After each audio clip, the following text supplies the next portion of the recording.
Hello, my name's Kate Mays. Welcome to my home. I'd love to invite you in.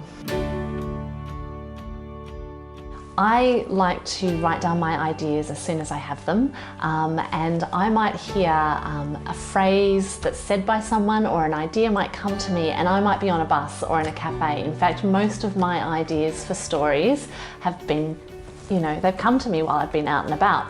Often in my bag, I'm carrying a notebook. This is one of my favourites. As you can see, it's extremely bashed about.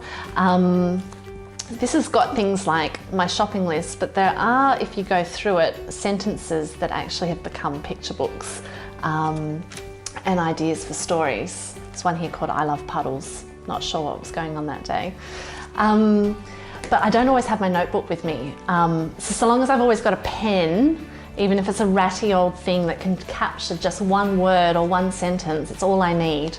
And sometimes I've only got a receipt in my handbag or in my wallet, and I'll write my ideas down on a receipt or a scrappy piece of paper or my shopping list, because it's so important to capture ideas when they come to you. I've been out and about, and when ideas have come to me, or a word's been said or a phrase has been said where I've thought that's a great idea for a storybook, but as soon as I get home I have completely forgotten it, and so it's a bit of a golden rule for me to always carry a piece of paper. I find that writing picture books is kind of like doing a puzzle, and as soon as I start putting words down on the page, I can sort of see how they start to fit together and how they work together, and I might go through loads and loads of pages in my book just trying to get those words right, because when you're writing for children, sparse writing and very few words is really important, and so it's really important that you get those words right. I've discovered that there's generally 24, 32 or 40 pages in most children's picture books. So when I write a manuscript that I'm going to submit into the publisher, I'll actually write my text and make sure that it actually works over those sort of page counts. Editors will always go through your work, and they will do the editing, and they might cut back words and sentences and all that kind of thing. But I kind of feel for my own writing process, having a clear sense of how many pages are in a picture book is just a really helpful kind of way of doing it. And it sort of does make it even more like a puzzle or a mathematical formula.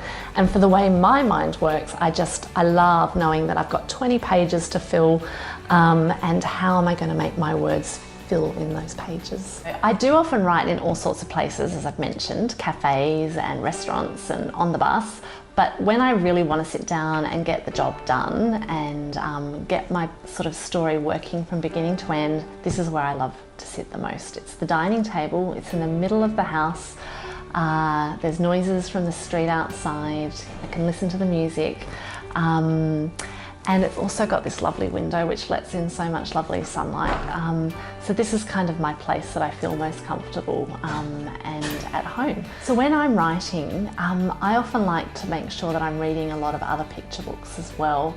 I've learnt, I think, a lot about rhythm and words and how words work together for children in children's books by reading loads and loads of other picture books. So when I do sit down to write, I can get very distracted, and I can often find other things to do, and I have a bit of a short attention span sometimes. So one of my go-tos is making cups of tea. So once I've made my cup of tea, I find that it helps me to refocus and to get back and sit down and get writing again.